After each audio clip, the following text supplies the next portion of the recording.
Especial de Navidad que resume los mejores momentos de la sexta temporada del programa.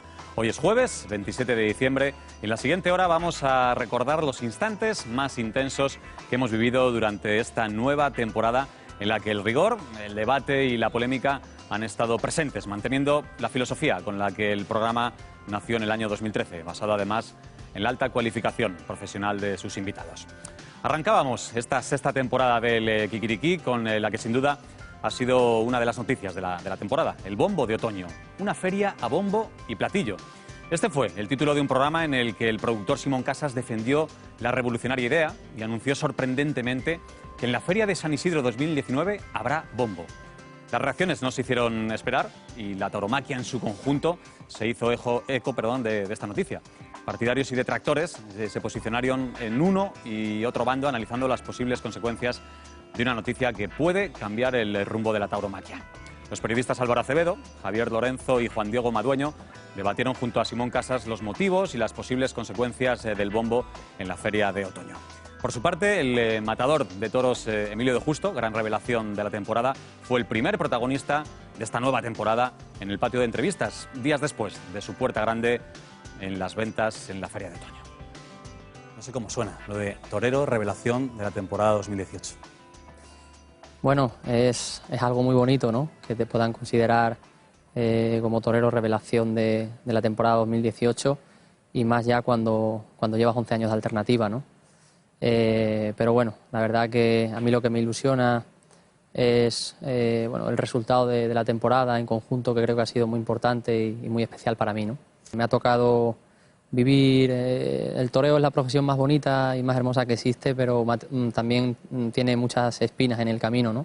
Y me ha tocado vivir la dureza también del toreo, pero creo que todo ello ha merecido la pena, ¿no? Ha merecido la pena todos esos esfuerzos y sacrificios que he hecho durante años en los cuales prácticamente pues nadie creía en mí, yo seguía creyendo y gracias a Dios, bueno, pues las cosas han cambiado para bien. Cuando has sufrido tanto y cuando realmente has peleado tanto por conseguir tu sueño y te has tirado muchos años viendo que era prácticamente imposible, cuando la vida te cambia de una manera tan bonita, pues la verdad que lo disfrutas y es algo muy, muy grande, ¿no? Eran momentos muy difíciles en los cuales pues torear o hacerte un hueco o poder entrar en las ferias para mí era prácticamente imposible, ¿no? Pero bueno, seguía creyendo en mí, seguía creyendo en lo que creo que podía dar como torero si llegaba el momento y si me daba la oportunidad. Y bueno, pues creo que al final el tiempo poquito a poco me ha ido dando la razón y ahora mismo pues estoy viviendo un momento muy bonito. Indescriptible, ¿no? Yo creo que cuando ves de niño salir a las figuras del toreo por la puerta grande de las ventas y lo ves en televisión y ves la emoción y la grandeza que tiene, lo vives de una manera, pero cuando eres tú el que atraviesa esa puerta grande a hombros, en ese momento consigues el sueño de tu vida, porque yo creo que todos los toreros soñamos con atravesar la puerta grande de las ventas, ¿no?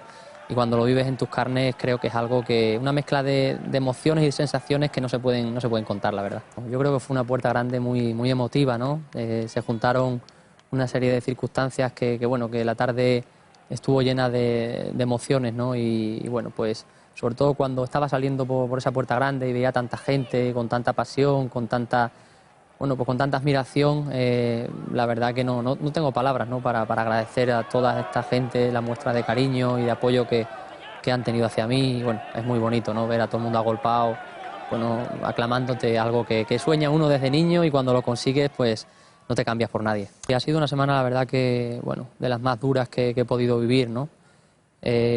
Lo más duro ha sido, bueno, perder a mi padre, ¿no? Que era una persona que siempre me ha apoyado muchísimo, sobre todo en mis años duros, en mis años difíciles. Él siempre estuvo a mi lado y me apoyó muchísimo en todo y me ayudó a seguir peleando en el toreo.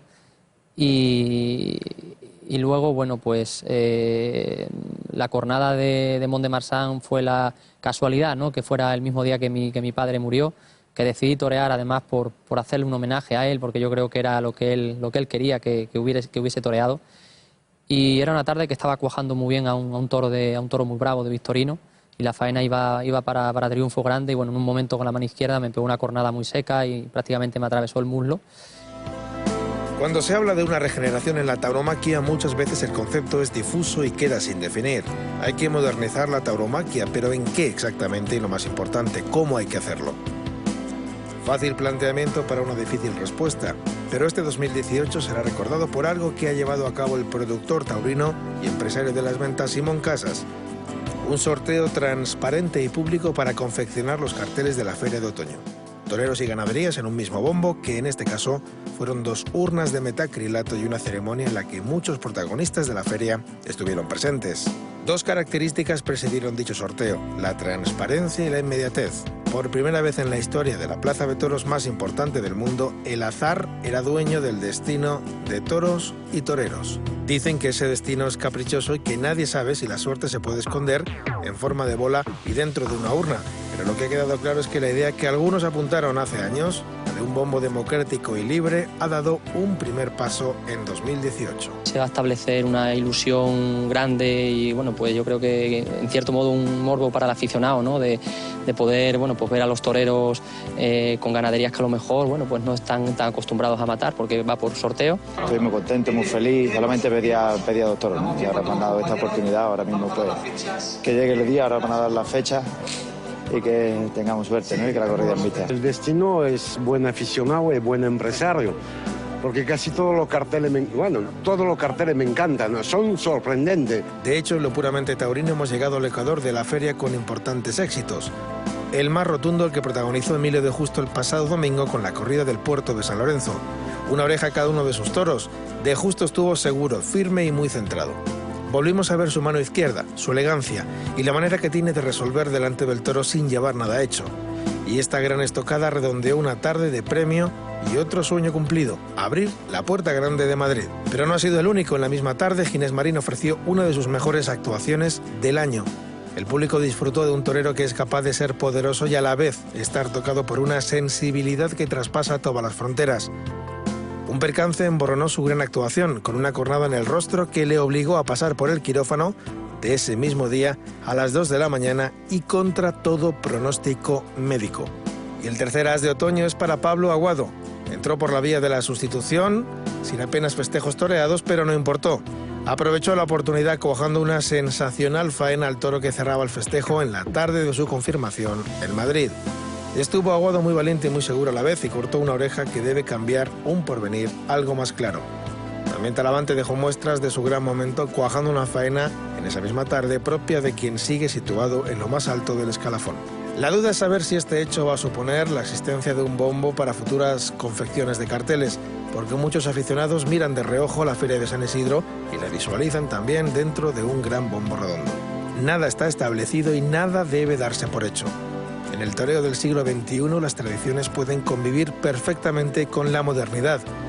Y no hay nada más moderno que todo sea transparente, con la transparencia de un sorteo que se ha anunciado a bombo y platillo. Siempre cuando un gran empresario hace una cosa de estas, siempre hay cierto recelo. Yo en particular no me fiaba, digo, esto va a ser que no va a querer contratar figuras y por eso se ha inventado esto del bombo. Y la verdad es que no fue así, porque bueno, ahí está. Lo primero que hizo fue contratar a un torero que no es precisamente barato. De hecho, posiblemente por eso se quedó fuera de San Isidro, pues fue Diego Urdiales. He visto a mucha gente del toro, a muchos periodistas, ponerse un poco en taurino, o sea, en vez de ponerse en el papel del público, ponerse en el papel del taurino. Bueno, esto es que el que es figura no debe aceptar esto por una razón, por otra, le va a quitar categoría. Cuando realmente lo que hay que preguntarse es si al público le ha interesado. Y los datos nos dicen que obviamente les ha interesado porque bueno, el número de abonados en la Feria de Otoño ha superado incluso al de San Isidro, ¿no? Con lo cual es una buena prueba de que ha tenido interés. Bien es cierto que lo del bombo es un poco como las figuras, ¿no? Es difícil llegar, es difícil hacer lo que ha hecho Simón, mantenerse, es decir, mantenerlo en el futuro va a ser mucho más complicado, sobre todo cuando llegue San Isidro el año que viene. Y totalmente inesperado, por lo menos por mi parte, porque a mí la idea del bombo no me gustó nada, la verdad, y me parece una contradicción en cuanto a la marca que ha creado Simón Casas de originalidad en los carteles y de hacer algo diferente que no hacen otros empresarios.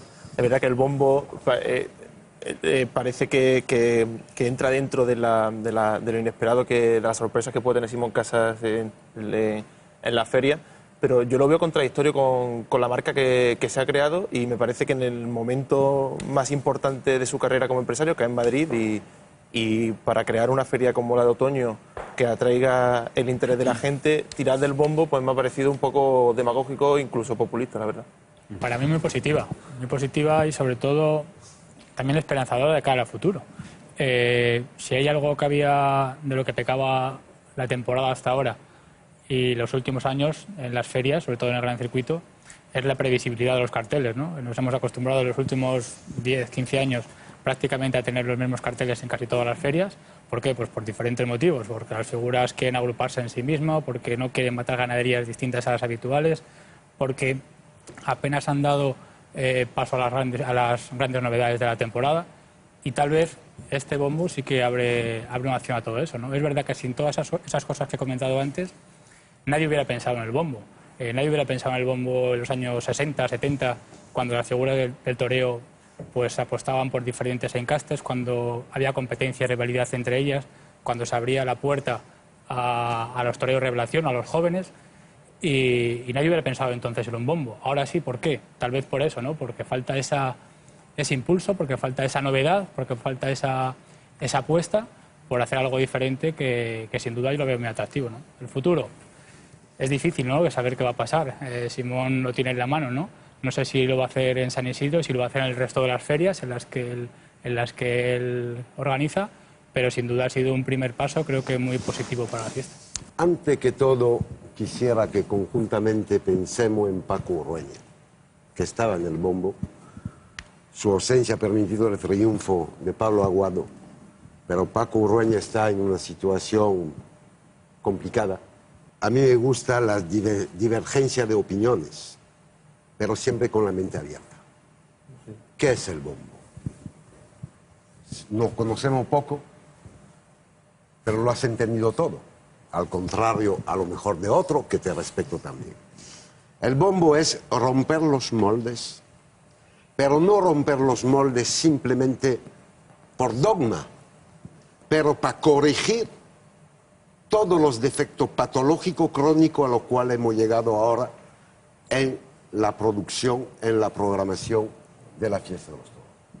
No podemos seguir, y yo soy quizás el más torerista del mundo, un gran admirador de la figura del toreo, pero es que la figura del toreo de ahora, al contrario de la figura del toreo de otros tiempos, duran 20 años, 25 años y pronto 30 años. Ojalá duren más, pero eso cierra el paso a valores nuevos. Entonces, cuando un periodista, que seguramente será tu caso, escribe constantemente y con razón que tenemos que sacar toreros nuevos para velar al futuro de la fiesta, lo primero que hay que hacer es tener en mano una programación que no permita no simplemente anunciar toreros nuevos, pero a igualdad de condiciones de programación que la figura del torero. A día de hoy, ¿qué tanto por ciento de posibilidad hay de que veamos un bombo en San Isidro? 100%. Apuntado. Además, no sé de qué manera todavía, pero habrá una parte de bombo en Madrid, porque el bombo que suena peyorativo, yo me quedo con los valores. Es justicia, abertura de programación, dar a cada cual la misma oportunidad, que sea modesto o que sea figura, y por lo tanto, y darle al público un aliciente más que tiene como fundamento el fundamento del arte del toreo, que es la suerte. Vamos a escuchar esto que nos trae Diego Sánchez de la Cruz de la Economía del Toro. Muy buenas noches, Diego. ¿Qué tal? Buenas noches, David. Porque no va a dejar indiferente a nadie. Bueno, vamos a conocer la próxima semana, no, la siguiente, después del Pilar, cuál es el resultado del escalafón ponderado del año 2018, en el que, como ya saben los espectadores del Kikiriki, lo que hacemos es coger la dificultad de cortar orejas, porque no es lo mismo una oreja en la Maestranza que una oreja en cualquier otra plaza de España, salvo quizá Madrid, que se mueve en ese mismo umbral de exigencia. Y por lo tanto el escalafón antiguo está completamente superado, porque no nos dice nada sobre la relevancia artística de los trofeos que se cortan. Sí que es cierto que una grandiosa faena se puede pinchar, pero si queremos juzgar las obras completas, las que van de principio a fin hasta obtener los trofeos, por lo menos jerarquizando por el número de orejas conseguidas y cuestionando cuál es el grado de dificultad de las plazas, podemos entender un poquito mejor cómo se está jerarquizando el toreo y qué toreros tendrían a priori más derecho a elegir como cabezas de serie, que es cómo se hacen los sorteos en el tenis o en el fútbol, jerarquizando no ganaderías como estaba proponiendo Simón, que es otra idea posible, sino toreros como estaba sugiriendo aquí. Y eso que están viendo ustedes es un adelanto del escalafón. Yo no les voy a decir nombres porque nos falta la Feria del Pilar, pero sí que está claro que hay un torero que ha puntuado muy por encima del resto. Lo desvelamos dentro de 2 semanas. Creo que muchos de ustedes se lo pueden imaginar. Pasamos ahora ya a lo que es el análisis de esta Feria de Otoño de 2018. El debate está calentito. Vamos a meter otro tema para la discusión. ¿Qué ha pasado con Alejandro Talavante, al que el aficionado quiere ver y resulta que no le hemos podido ver esta temporada? Se está moviendo en el entorno de los 50 contratos, pero desde este verano y después de la ruptura de apoderamiento las empresas han dejado de contar con él. Por eso es una buena noticia que haya estado en Madrid. 2 tardes en Madrid que, sin embargo, no maquillan las cuentas. Como pueden ver en pantalla, hay un bajón de casi 20 contratos entre lo que estaba toreando Alejandro Talavante y lo que está toreando esta temporada 2018. Ya veremos el próximo 2019 y, sobre todo, ya veremos mañana viernes aquí en Toros la corrida de Adolfo Martín, que no solo es un gesto por haberse apuntado a este bombo, sino que también, qué duda cabe, que es una gesta. Seguimos avanzando también porque hemos preparado otros datos. Por ejemplo, la inercia con la que se mueve ahora mismo la Plaza de Toros de las Ventas es positiva. ¿Ustedes recordarán uno de los últimos kikiriki de la última temporada? Decíamos que estaba yendo menos gente, en parte condicionado por el mal tiempo que afectó a los primeros festejos del año. Bueno, pues la mezcla del bombo, del buen tiempo, todo el ambiente que se ha creado con los desafíos ganaderos y sobre todo esta Feria de Otoño, ha hecho que ya en las novilladas de verano subiese un 20% el público. Lo ven ahí. Si comparamos las novilladas de verano, las nocturnas de 2017 con las de 2018, sube de 30.000 a 40.000 espectadores, de modo que la inercia ya era buena, es decir, que suba el abono en otoño es algo que ya nos podíamos adivinar, no solo por la idea del bombo, sino también porque estaba yendo ya más gente a la plaza en los últimos festejos. Se nota que hay ganas de toros en Madrid otra vez. Seguimos avanzando porque tenemos otros datos para comentar. Ahí se ve cómo ha evolucionado el abono si nos comparamos con otoño o si nos comparamos con San Isidro. Crece más comparado con San Isidro que con otoño. ¿Por qué? Porque este San Isidro perdió algo de abonados. Eso ya lo comentamos aquí en Kikiriki. Por lo tanto, son datos que ya conocen ustedes. Pero por dar las cifras concretas, este abono sube un 3,5% en comparación con San Isidro y 2,5% en comparación con la pasada Feria de Otoño. De modo que hay una mejora. Vamos a ver también otro dato que yo creo que es interesante poner encima de la mesa, que es cómo ha evolucionado el abono desde que entró Plaza 1. Es decir, vemos un subidón importante con el primer San Isidro. El bajón que se solía producir siempre con otoño se volvió a dar, a pesar de que fue un bajón menor que en otros años. Sí que es cierto que sorprendió a la baja el número de abonos de San Isidro porque se perdió un 1% y sin embargo ahora hay ese aumento del 3,5%, de modo que la trayectoria y la inercia es buena para el próximo San Isidro, aunque eso habrá que concretarlo. Y por último, bueno, hemos pedido novedades, los aficionados hemos pedido novedades desde hace mucho tiempo. ¿Cómo calculamos las novedades? Bueno, la edad sería una forma de hacerlo. El problema es que muchas de las novedades son toreros a los cuales las circunstancias nos las han arrebatado. Por una o por otra cosa no hemos podido ver a Emilio de Justo, que ya tiene 10 años de alternativa, hasta hace relativamente poco. Era prácticamente un desconocido, me atrevo a decir, para muchos aficionados que salieron gratamente satisfechos de esa corrida el pasado domingo y seguro que están deseando verle el próximo año. El caso de Emilio de Justo es similar al de Octavio Chacón y es similar al de también muchos chicos jóvenes que han entrado en esos carteles, ya tomada la alternativa, ya entrando en el nuevo circuito. Bueno, pues ¿qué nos dicen esos datos? Pues que los toreros que se han anunciado en esta Feria de Otoño sumaban hace apenas 4 años un promedio de 20 contratos. Y este año los toreros que han entrado en el bombo de otoño suman muchos más. Por lo tanto, no hablamos de toreros más jóvenes, aunque sí que es cierto que la Feria de Otoño es 2 años de media más joven que la de San Isidro, sino una feria con mayor número de contratos en comparación con los 4 años anteriores. Es decir, que los toreros que antes estaban en el ostracismo empiezan a contar las ferias. Unos son jóvenes, Álvaro Lorenzo, Luis David, les vemos el viernes. Otros son más veteranos, pero no les habíamos visto. Me acuerdo de Octavio Chacón, de Urdiales, me acuerdo, por supuesto, también de Emilio de Justo. Bueno, eso empieza a cambiar y se nota, David, que el escalafón se mueve. El auge de los festejos populares conllevan un profundo impacto a nivel social y económico dentro del entramado taurino. El Dial 67 de Toros, comprometido con la tauromaquia, ha puesto en marcha esta temporada un programa que hace un recorrido por los distintos puntos de España donde el toro bravo es el protagonista en la calle. Toro en la piel. Este programa muestra como nunca antes se había hecho la realidad de los festejos populares, dejando claro la importancia que ha cobrado dentro del sector. Vicente Nogueroles, presidente de la Federación de Bous al Carrer, Jesús Ibáñez, profesor de Economía de la Universidad Pública de Valencia, el veterinario y representante de la ganadería de Partido de Resina, José Luis Algora, y el ganadero de Casta Navarra, Miguel Lerreta, analizaron la importancia de los festejos populares en el panorama actual. El matador de toros sevillano, Pablo Aguado, visitó el patio de entrevistas del Kikiriki tras su rotundo triunfo en la Feria de Otoño, una actuación que sin duda le coloca en un lugar de privilegio de cara a la temporada 2019. Sin duda una de las revelaciones del tramo final de la temporada o de la parte final. Hablamos de uno de los triunfadores de la Feria de Otoño con un rotundo triunfo, el sevillano y joven matador de toros, Pablo Aguado. Pablo, ¿qué tal? Muy buenas noches. Buenas noches. Bienvenido al Kikiriki. Muchas gracias. Enhorabuena, ¿no? Enhorabuena por lo que ha pasado en la Feria de Otoño, porque digo una cosa, ¿no? Aparte de ser capaz de triunfar y de ser buen torero, hay que ser oportuno, ¿no? Y tú lo has sido, porque has dado el golpe en el último momento y has dejado tu carrera, bueno, en ese trampolín de salida fulgurante de cara al 2019. Sí, ha sido, como dice, oportuno y quizás el toreo ha premiado la paciencia de todo el año, ¿no? ¿Cómo te llega? ¿Cómo te enteras de la noticia de que vas a entrar en la Feria de Otoño sustituyendo a Paco Ureña? Pues me coge mi rutina diaria, entrenando allí en el sur, en San Lucas de Barrameda. Y bueno, al principio sí es verdad que, hombre, te quedas un poco frío, ¿no? Pero por otro lado, la decisión de seguir, de aprovechar esa oportunidad y lógicamente ir a la primera plaza del mundo, pues fue motivada porque pensé que los toreros somos personas que decimos que sí cuando lo normal sería decir que no, ¿no?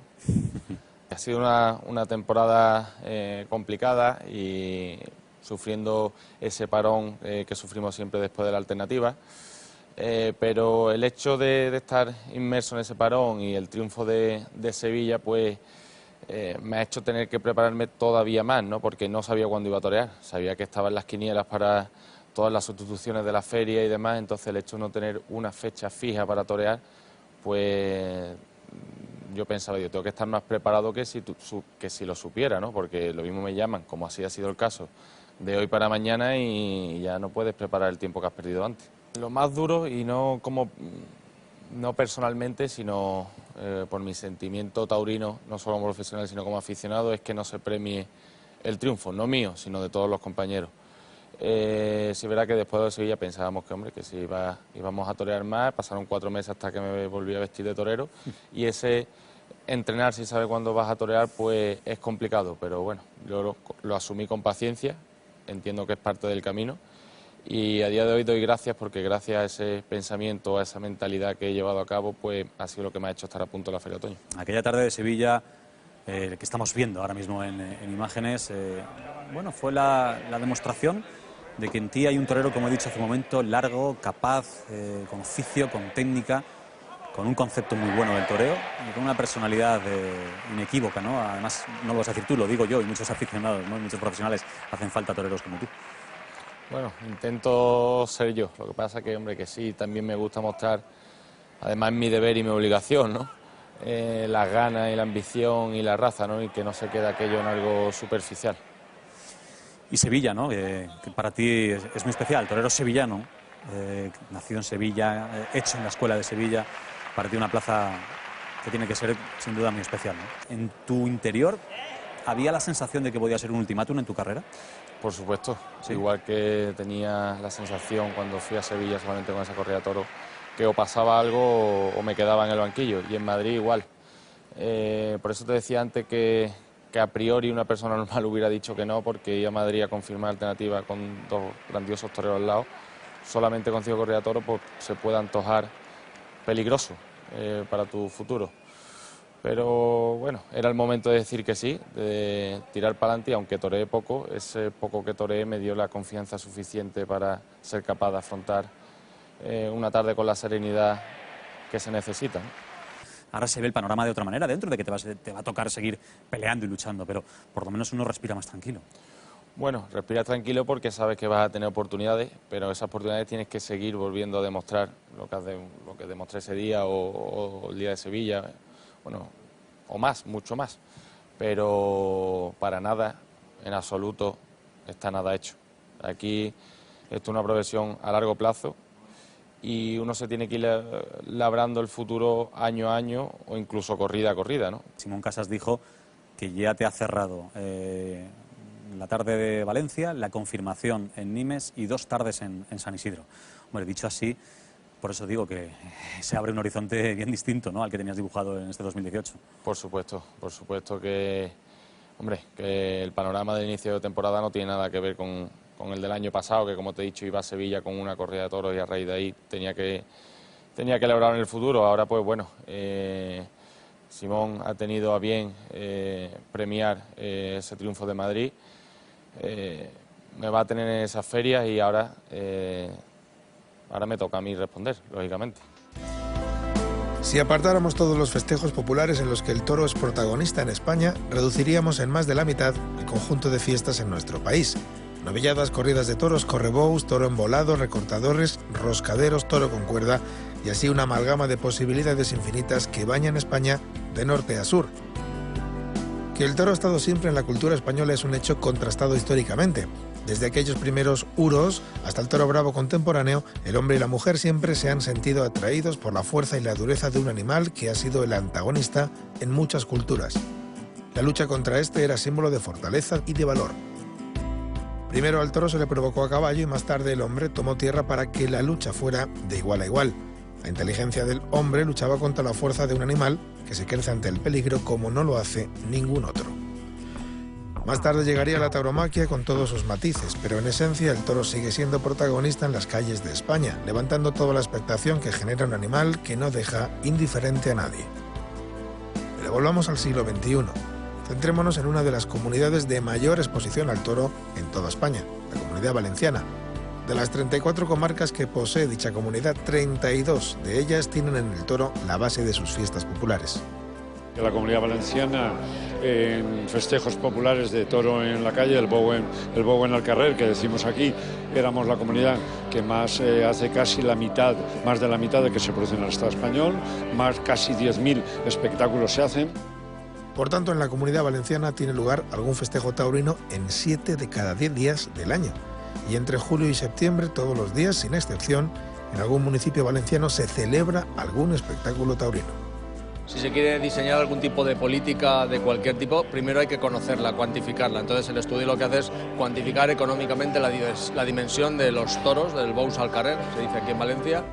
En términos económicos, estos festejos supusieron el año pasado una inversión de 36,7 millones de euros, de los cuales 10,4 fueron destinados a la compra y alquiler de ganado. De esta manera, la Universidad de Valencia le ha puesto cifras a lo que hasta ahora era una pasión que no estaba contabilizada. El ejemplo de Valencia puede equipararse a cualquier otra comunidad en la que el toro sea protagonista, sin contar, por supuesto, con Pamplona y sus universales Sanfermines. Que el toro forma parte de nuestra vida es un hecho, y que debe seguir siendo así también. Lo importante es que por fin el toro en la calle irá de la mano del toro en la plaza y viceversa, tal y como se vio el pasado 9 de octubre en Valencia, en el Día de la Tauromaquia, una fecha que nos recordó que el toro sigue siendo parte de nuestra piel. Sí es, David, no hay ningún tipo de casualidad en esta evolución desde los últimos años en los festejos populares. Hay toda una gran familia taurina con un arraigo social dentro de las puras raíces internas del festejo popular, en las zonas rurales, de las poblaciones más rurales y más profundas de la Comunidad Valenciana, donde se vive el toro, donde se respira la fiesta del toro, donde se vive por y para el toro. Familias que van desde padres a hijos, que van pasando de generación en generación y que han sabido evolucionar conforme evoluciona la vida. Si nos damos cuenta, la vida social evoluciona a un ritmo asombroso, a una velocidad de vértigo. Y el aficionado y el mundo del toro debe de evolucionar en la misma línea. Tenemos que adaptarnos a los nuevos tiempos, a las nuevas administraciones, a los nuevos caminos burocráticos que nos van abriendo esas nuevas administraciones, y lejos de quedarnos por detrás de esa cueva porque se ha hecho siempre, tenemos que continuar. No, o sea, si la vida ha evolucionado si tenemos unos nuevos parámetros que tenemos que cumplir, pues tenemos que evolucionar con esa vida y tenemos que intentar adaptarnos, siempre respetando, por supuesto, lo que ha sido siempre el origen, pero a la nueva época. Y creo que eso es lo que ha sabido hacer el aficionado de la Comunidad Valenciana. Bueno, pues son 20 años los que hemos hecho ahora como partido Resina y 20 años de mucho trabajo, mucha selección, mucho cambiar muchas cosas y poquito a poco, y esto nunca se acaba, nos queda todavía, estamos, como digo yo, a mitad de camino, nos queda mucho por recorrer. Pero, bueno, yo creo que estamos avanzando y que hemos dado unos pasos bastante importantes en reconducir la ganadería. Lo que pasa es que tenemos una cosa en la tauromaquia, que es lo que vamos a hablar hoy en esta mesa, que los gustos del toro de la calle. Has nombrado 3 ganaderías, Victorino. Bueno, Victorino está en gustos en plaza, pero por ejemplo Samuel, otras ganaderías que no tienen tanta aceptación. O Cuadri. O Cuadri, o Cebada. Prieto de la Cal. Prieto de la Cal, que no tienen tanta aceptación por parte de empresas y toreros. No sabemos de público porque como no van a muchas plazas, pues no sabemos de público. Y sin embargo, la gran demanda y aceptación que tienen de todas las gentes, que son millones y más numerosas ahora mismo que de la gente que va a las plazas, que quieren ver en sus calles, en sus festejos populares, un toro de nuestras ganaderías. Y eso para que muchos piensen y recapaciten muchas cosas. Bueno, algunos dicen que tengo una pedrada bastante fuerte. Sí. ¿Por qué? Pues porque yo creo que me he pasado de frenada, sí. Llevo pues algunos llevan la montaña, otros llevan el mar, otros llevan la gasolina en su afición, pues nosotros llevamos los cuernos, ¿no? Desde muy pequeños la afición familiar ha hecho que, bueno, pues que impregne toda tu vida y todo lo que sea conforme toda tu afición, tu cultura, tus fiestas, todo alrededor del toro. Bueno, pues sí, la verdad que llevamos ya 21 años, también nosotros al revés, venimos del festejo, ¿no? Con la idea de poder, si Dios quiere, pues también ir hacia la plaza y todo gira alrededor del toro. ¿Sí? Nosotros partimos en 1997, bueno, pues como te digo, por una locura, ¿no? Una locura y mi relación con el mundo ganadero navarro, por mi profesión, un ingeniero y dando servicio también a los ganaderos de allí. Bueno, hay muchos problemas de tuberculosis en aquellos años, bueno, pues hay una alarma a nivel de ganaderos y vienen a buscarme, bueno, para ver si se podía hacer algo al respecto. Yo planteo, desde mi trabajo en la administración, planteo un plan de recuperación de una parte pequeñita de la raza de Lidia, que es la casta, que es casta navarra, la casta fundacional, una de las 7 castas fundacionales, para ver en qué situación está dentro de estos ganaderos, porque se estaban sacrificando como zoonosis, como enfermedad de declaración obligatoria, pues muchos ejemplares. Esto que ha sido un trabajo que hemos ido haciendo con los ganaderos de Navarra, que hemos ido haciendo estudios genéticos, comparando con el ADN de cabezas disecadas, certificadas que eran de casta navarra, haciendo un plan de selección, de conservación, etcétera, pues para poder mantener en pureza esos animales, y ese es el trabajo que estamos haciendo profesionalmente, pues vocacionalmente, pues también, pues por esa afición que comentamos, pues empecé a coger las 5 líneas más en pureza que había de casta navarra, los llevé a casa, nosotros teníamos, mi abuelo era tratante de ganado, pero era tratante de ganado manso, y bueno, pues entramos en esta dinámica por mi afición. Aunque era palpable, ¿no? La importancia y la relevancia que tenían y que tienen los festejos populares en la Comunidad Valenciana, pues no se había estudiado a ciencia cierta la repercusión y la implantación en el territorio que tienen estos festejos. Lo que se ha hecho ha sido hacer una valoración económica objetiva sobre este tipo de festejos y estudiar su implantación en el territorio. Pues bueno, o sea, hay datos que me parecen a mí que son importantes. 32 de las 34 comarcas de la comunidad realizan festejos. Se realizan festejos en 267 municipios de la Comunidad Valenciana. Después también se han analizado los costes de organización de los festejos, que son 36,8 millones de euros. Diego Sánchez de la Cruz, muy buenas noches. Así es, David. Tendríamos que irnos milenios atrás para conocer toda esa historia del toro en la calle. Y lo más interesante de todo es que si insistimos, como creo que hay que hacer, en que todo esto forma parte de una misma cultura, de una misma herencia, de una misma familia, tenemos que probarlo como tal. Lo vamos a ver en el siguiente gráfico. Si sumamos los festejos taurinos, mayores en plaza, menores en plaza, y también los festejos taurinos populares en las calles, nuestros encierros, nuestras sueltas, nuestros bolos al carrer. Bueno, en total lo que vemos es que la tarta de festejos totales taurinos que se dan en España no solo no ha bajado con la crisis, sino que esa suma de una y otra disciplina da un crecimiento cercano a los 3.000 festejos.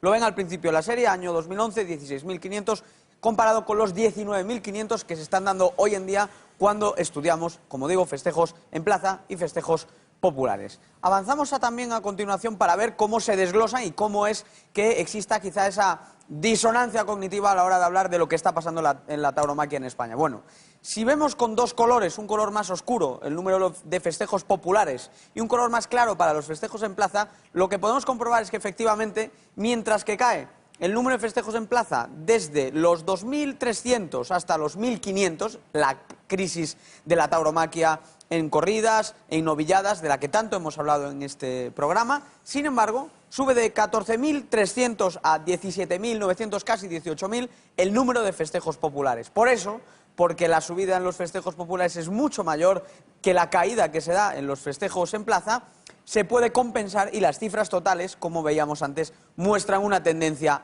al alza.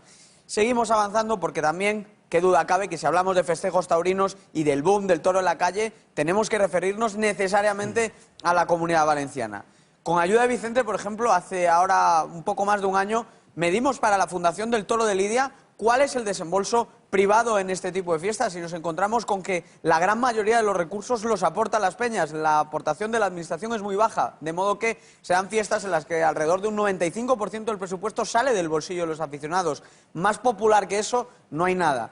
Y como ven ahí las cifras, pues estamos hablando de que desde 2011 hasta hoy en día ha aumentado en casi 4.000 el número de sueltas y de toros en las calles de la Comunidad Valenciana. Son cifras, David, muy importantes. Seguimos avanzando porque además es importante que repasemos un poco esos datos. Se están comentando aquí en la mesa ese estudio de la Universidad de Valencia. Son 37.000 millones de euros en el gasto de organización, el coste directo de tener estos toros en las calles. 10 millones para nuestras ganaderías, pero muchas otras partidas de gasto, desde seguridad hasta permisos, desde servicios médicos a gastos generales, pago de tasas, que redondean esa cifra de casi 37 millones. Y ojo, son 37 millones en la organización de los festejos. Si tuviésemos en cuenta todo el gasto indirecto, inducido en la hostelería, en el comercio, en todos los sectores que se benefician también de esa actividad económica, las cifras serían aún mayores, pero ya tenemos con este informe una primera aproximación, David. Y bueno, sí es cierto que cuando hablamos de lo que está pasando con los festejos populares,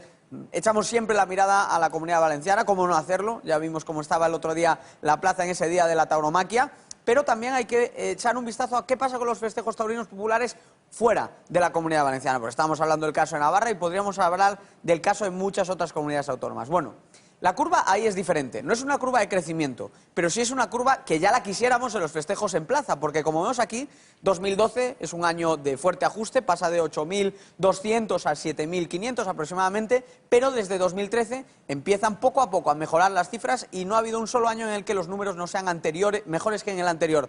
De hecho, hoy ya podemos decir que desde el pasado año se dan, exceptuando Comunidad Valenciana, donde por supuesto el crecimiento ha sido tremendo, en el resto de España se dan ya más festejos populares que antes de la crisis. Por supuesto que seguimos 500, 600 festejos por debajo de los festejos en plaza, o sea que la comparativa entre una situación y otra es más que notable. Y cerramos la sección por esta semana con un vistazo a las demás comunidades autónomas. No me voy a ir a los casos que más destacan. 9.715 en Comunidad Valenciana el año pasado, 1.930 Castilla y León, Navarra, etcétera. Me quiero ir a los ejemplos más pequeños, porque, por ejemplo, en esa Cataluña en la que ilegalmente se prohibieron las corridas de toros, en esa Cataluña en la que también se intentó asfixiar el toro en la calle, en esa Cataluña siguen vivos los festejos taurinos. Y el año pasado, solo el año pasado, hubo 58 sueltas de toros en las calles y en las plazas de los pueblos y las localidades de Cataluña, David. En el mes de octubre, Murcia se convirtió en el centro neurálgico de la tauromaquia. Murcia, un congreso de futuro. Un congreso que pretendía analizar la situación actual del sector y sentar las bases para un futuro muy presente que garantice su estabilidad y desarrollo. La secretaria técnica de Anoet, Mar Gutiérrez, los periodistas Andrés Amorós y Antonio Lorca y el escritor Gonzalo Santonja analizaron y extrajeron las conclusiones de este segundo Congreso Internacional de Tauromaquia. El matador de toros de Gurdiales, por su parte, fue el gran protagonista del patio de entrevistas tras convertirse en uno de los grandes triunfadores de la temporada con sus rotundos triunfos en Bilbao y Madrid. Diego Urdiales. Diego, buenas noches. Buenas noches. Bienvenido y enhorabuena, de verdad. Muchísimas gracias. Oye, no paro de pensar que qué raro es que con 6 paseillos uno se convierta en uno de los máximos triunfadores de la temporada. Parece una contradicción, pero es la realidad. Sí, así es, ¿no? La verdad que bueno, ha sido una temporada corta, rara, sobre todo por bueno, pues ese inicio de temporada en el que me quedé fuera de todas las ferias y acabar de esta manera, pues es algo que yo creo que solo lo explica el toreo, ¿no? Ha sido un transcurrir de la temporada en el que afortunadamente pues he podido meterme en mi toreo, olvidarme de todo lo que lo envuelve y intentar ser feliz agarrándome a lo que me llena, ¿no? Que es torear, aunque sea de salón. La preparación ha sido la misma que siempre, ¿no? El día a día de que uno tiene que estar preparado físicamente, pero sobre todo pues de torear mucho de salón, de pensar en el toro, en las embestidas, en ser capaz de poder transmitir y sacar lo que uno lleva dentro como torero, ¿no? Y sobre todo pues eso, intentar crecer y ahondar en esas cosas que te llenan, ¿no?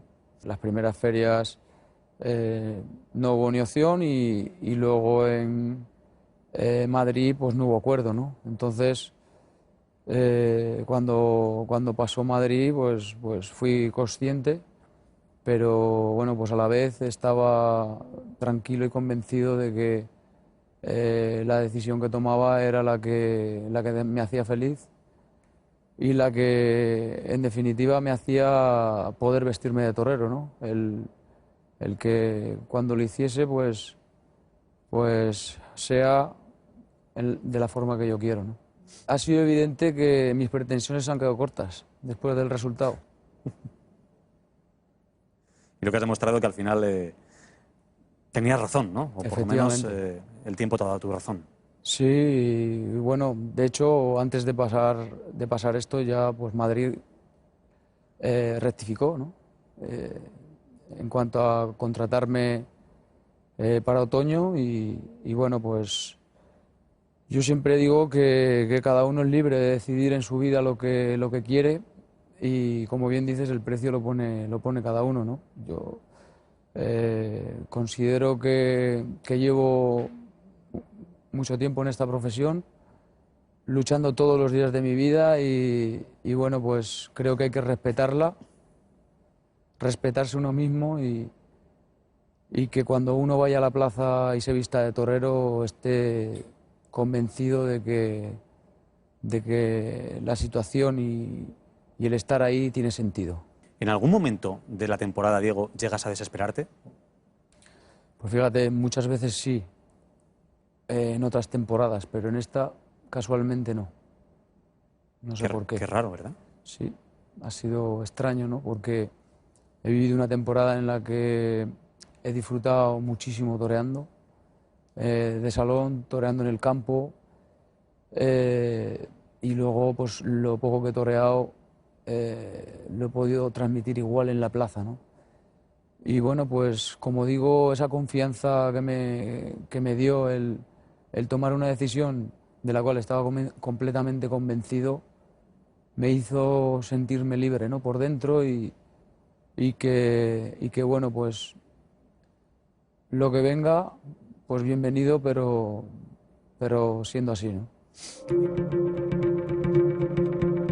Datos económicos, importancia cultural, relevancia social, arraigo popular, tradición milenaria, partidarios, detractores, letrados, empresarios, escritores, políticos y aficionados. De todo y con todos se habló de tauromaquia en Murcia el pasado fin de semana. La elección de Murcia no fue casual.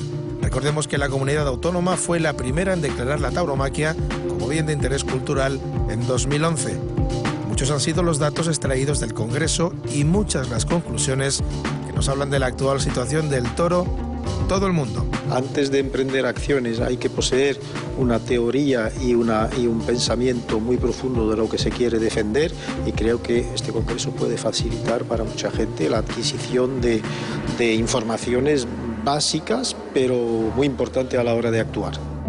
Que la tauromaquia no se puede vincular a una ideología, ni de derecha ni de izquierda. Lo repetimos siempre, y perdón por ser tan pelma, pero la tauromaquia es del pueblo español, forma parte de la cultura popular española, y mientras el pueblo español quiera, existirá. Es importante que las administraciones públicas especialmente se comprometan con la tauromaquia, en este caso la administración local, la administración autonómica y especialmente el Ministerio.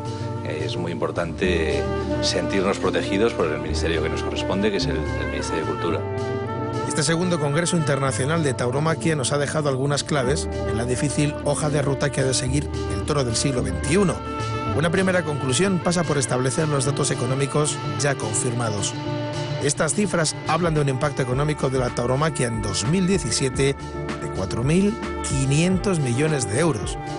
Una cifra que supone que los 19.882 festejos taurinos celebrados en España en ese año supusieron un 0,36% del Producto Interior Bruto, y en el caso de la Comunidad de Castilla y León alcanzaron el 1,5%. En cuanto a los espectadores, en 2017 un total de 2,8 millones pasaron por taquilla en plazas de primera y de segunda categoría. Si a eso le sumamos la presencia en las plazas de tercera categoría, la cifra estimada alcanzaría los 4 millones de espectadores. La otra gran conclusión habla de la necesidad de unir dos tauromaquias que hasta ahora caminaban separadas. Lo que sucede dentro de la plaza y el festejo popular. Ambos se necesitan mutuamente en este siglo XXI. Es deber y obligación de cada uno, de todos los taurinos que puedan haber en España, sean del sector que sean, defender esta tauromaquia. Y tenemos que ir ahora más que nunca todos a una, y creo que de eso trata, y nuestra presencia aquí va un poquito enfocada en esa línea de trabajo. Es parte de un camino que se va viendo más claro. De todas las conclusiones del pasado Congreso, la luz comienza a ver si los resultados están llegando, aunque queda mucho por hacer. Pero para dar por concluida la temporada 2018, nos quedamos con un Congreso de futuro.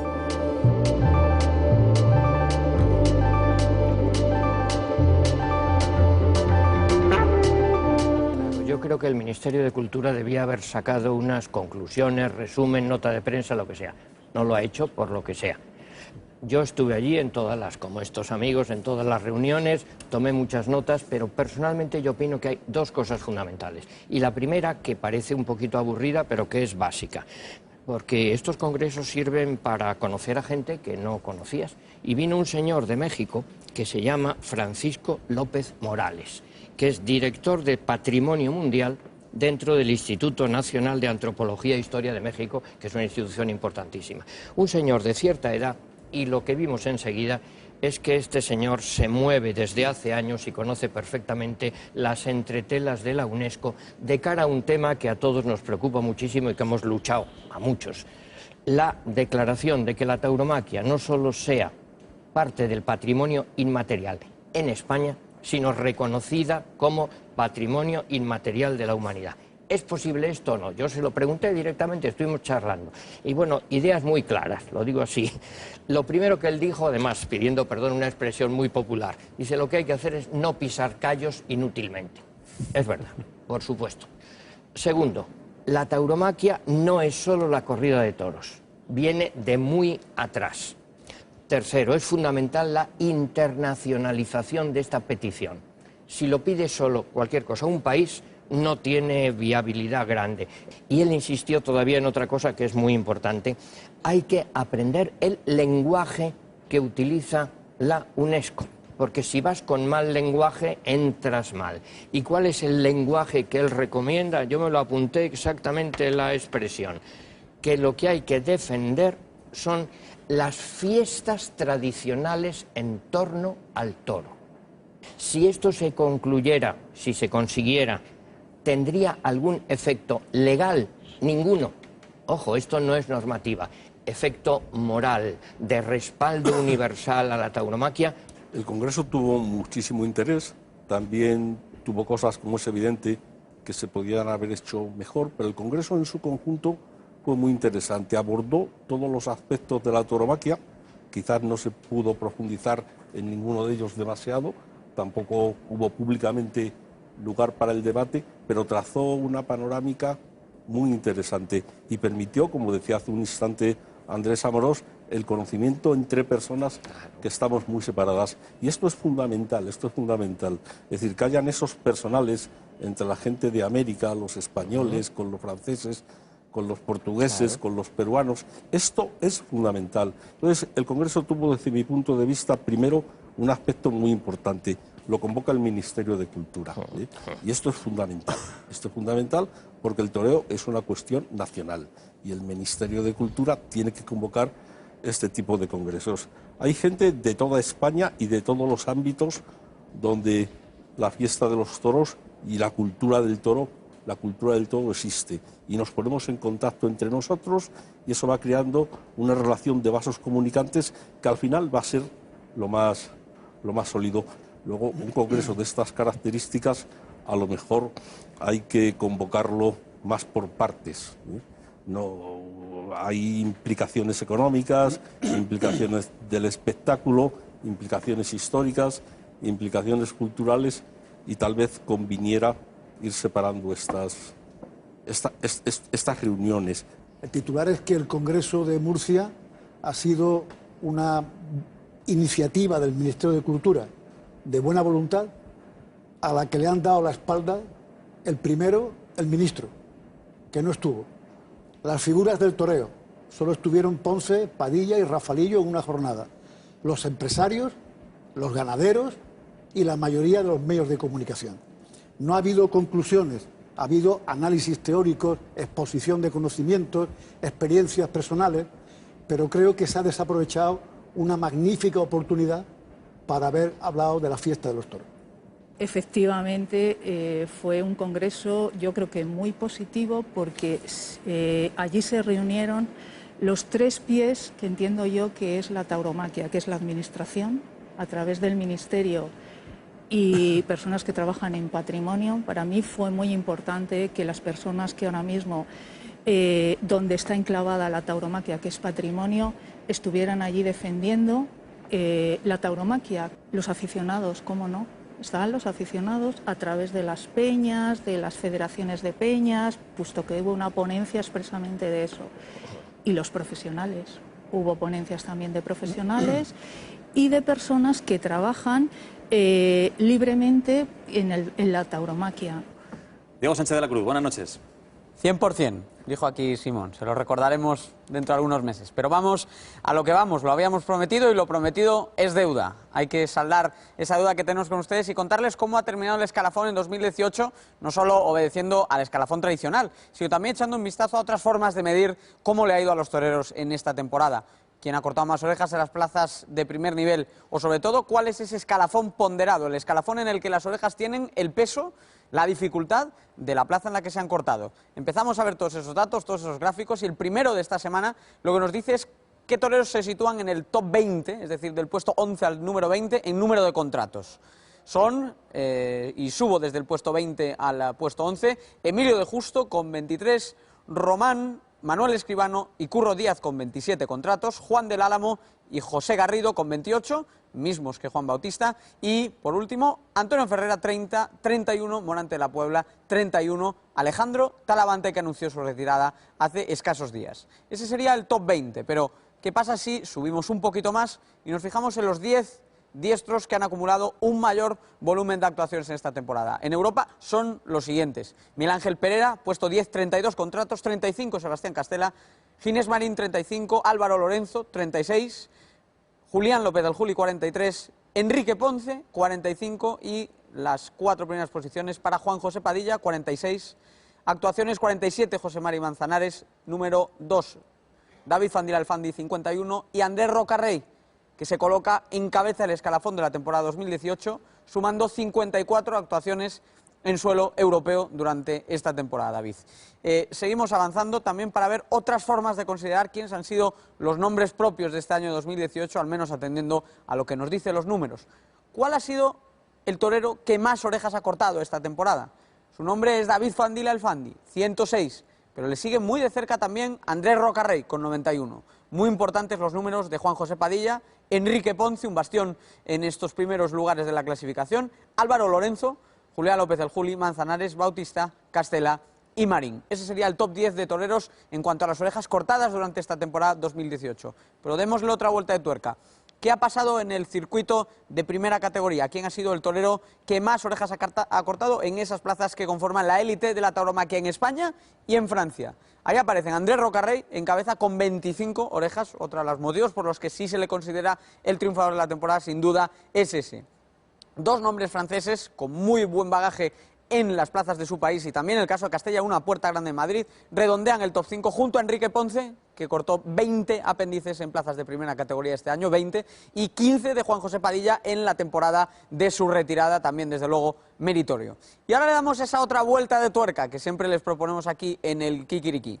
No vale lo mismo una oreja de Madrid que una oreja de una plaza de segunda categoría. Incluso dentro de la primera categoría, como están viendo ustedes en pantalla, el porcentaje de orejas que se conceden, es muy bajo. Por ejemplo, en Madrid no se concede el 93%, es decir, solo se corta el 7% de las orejas en juego. En Córdoba, por ejemplo, es el 67% las que no se conceden, por lo tanto el porcentaje es mucho mayor. De manera que, ¿cuál ha sido el resultado del escalafón ponderado? ¿Qué pasaría si midiésemos los triunfos en la tauromaquia en cuanto a trofeos de forma similar a como hacen otras disciplinas, en este caso no culturales, pero sí deportivas, con las que desde luego que existe una analogía en tanto en cuanto se está empleando un sistema de sorteo para seleccionar las actuaciones? Bueno, el resultado, lo vamos a ver en pantalla a continuación, es que Andrés Rocarrey se coloca muy destacado en cabeza, sumando 3.133 puntos, y también, hay que decirlo, muy meritorio que, con tantos años de alternativa, Enrique Ponce, Juan José Padilla y Julián López el Juli son los toreros que más han sido capaces de intentar seguir esa estela del torero peruano. Completarían ese top 10 Alejandro Talavante, José María Manzanares, Sebastián Castela, Marín de Justo y Juan Bautista. David, esta idea del bombo, como digo, nos acerca a esas otras disciplinas deportivas. Si queremos establecer jerarquías para que los méritos en el ruedo valgan algo a la hora de entrar dentro de esos sorteos, quizá esta es la forma de hacerlo. Entrábamos en el mes de noviembre y en esta ocasión quisimos acercarnos al campo bravo, pero lo hicimos poniéndonos en el lado de los más débiles, encastes minoritarios, la otra cara de la dehesa. Los ganaderos Fernando Cuadri, Tomás Prieto de la Cal y los veterinarios Adolfo Rodríguez Montesinos y Javier Cañón analizaron el presente y el futuro de los encastes minoritarios, así como la desaparición de ganaderías emblemáticas. Fue un debate polémico, con denuncias y ataques muy directos a un sector que, en palabras de los invitados, maltrata a unos ganaderos que se sienten ninguneados, pero que se saben con el respaldo de la afición. El matador de toros, Octavio Chacón, una de las grandes revelaciones de la temporada, visitó el patio de entrevistas para analizar la temporada más importante de su vida, 15 años después de su alternativa. A uno de los que ha sido las grandes revelaciones de esta temporada 2018, nosotros que el gaditano Octavio Chacón. Octavio, ¿qué tal? Muy buenas noches. Buenas noches, ¿qué tal? Bienvenido, gracias por acompañarnos. Muchas gracias. Enhorabuena, ¿no? por el año que has echado, ¿no? Un año redondo. Muchas gracias, ¿no? La verdad que ahora que he terminado la temporada estoy contento, estoy feliz y ahora pues deseando empezar la próxima. ¿Qué balance haces? ¿Qué análisis haces de la temporada? Has dicho, ahora que ha terminado la temporada estoy feliz, ¿no? Te pellizcas y dices, uff, todo lo que me ha pasado, porque me han pasado muchas cosas, ¿eh? Con la tranquilidad de que todas las tardes que me han dado la oportunidad he dado motivo, ¿no? Para que el aficionado siga creyendo en mí y crear nuevas ilusiones, ¿no? De cara a la temporada que viene. Y por una y por otra estaba harto de quejarme, ¿no? Tomé la alternativa en el 2004 y después me vino el parón. Y cuando le echaba las culpas a todo el mundo porque mi carrera no se encauzaba, no estaba en auge. Y cuando dejé de quejarme y cuando vi que realmente el que tenía las culpas era uno mismo, afronté mi aventura para Perú, que gracias a Perú fue el que me dio personalmente lo que me ha dado, lo que me faltaba, ¿no? Y ahora tengo los pies en la tierra, gracias a Perú. No desistí de lo que tanto amo mi profesión y mira, ¿no? hasta dónde ha llegado, ¿no?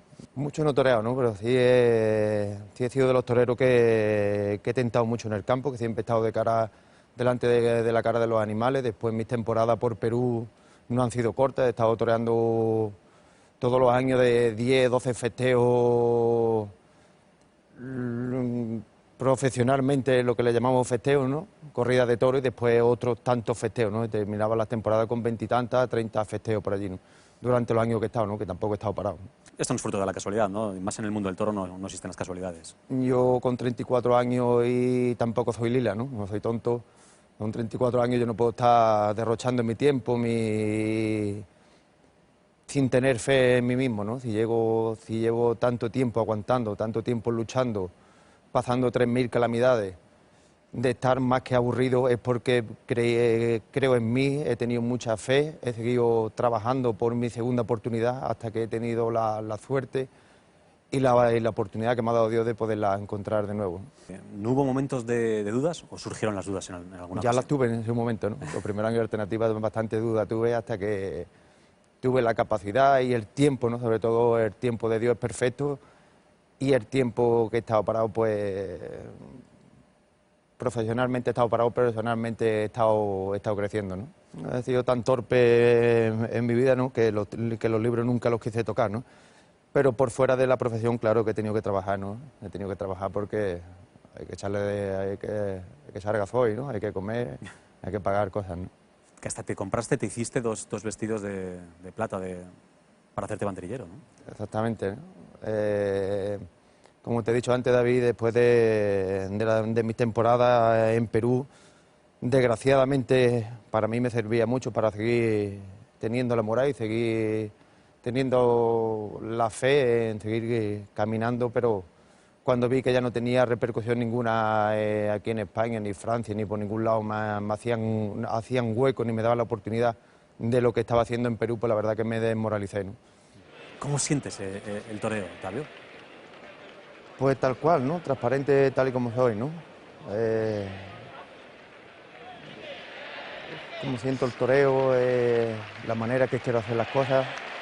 Si hay que lidiar un toro, hay que lidiarlo y en el momento que me dé opciones también sé que puedo torear un toro despacio, ¿no? Y de adelante a atrás, ¿no? Quizá el que se te fuera un pie o se te resbalara un pie significaba que te volvieran a condenar y que ya no hubiera una segunda oportunidad, ¿no?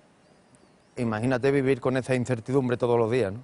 Duro. Qué difícil es para una persona que de una tarde, que de una oportunidad tenga que depender toda una temporada, ¿no? Y así en cada paseillo es lo que más responsabilidad y la presión que uno lleva es complicado, ¿no? Complicado porque tienes que puntuar, tiene que pasar algo, sí o sí, ¿no? Para entender los secretos del toro bravo, su comportamiento en la plaza, su manera de acometer, para saber dónde reside la bravura hay que conocer el campo bravo, hay que ir al origen de todo. Es la dehesa, ese territorio único en el que vive el toro. Ese espacio natural se nutre de un gran número de elementos que conviven en armonía y equilibrio. Pero ¿qué papel tiene aquí la mano del hombre? Todo. Suyo es el gran mérito de mantener un espacio virgen en el que el toro bravo encuentra todo lo necesario para desarrollar una vida plena. Pero en la dehesa nada es casual y mucho más importante, nada es barato. Actualmente en España hay unos 1.200 ganaderos de toros de lidia que generan al año cerca de 37.000 toros para ser lidiados en más de 3.300 plazas, fijas y portátiles. Todo esto genera un negocio anual estimado en unos 2.500 millones de euros, del que se mantienen unas 15.000 familias. Pero ¿qué sucede realmente en el campo? ¿Cuáles son las cifras en la dehesa?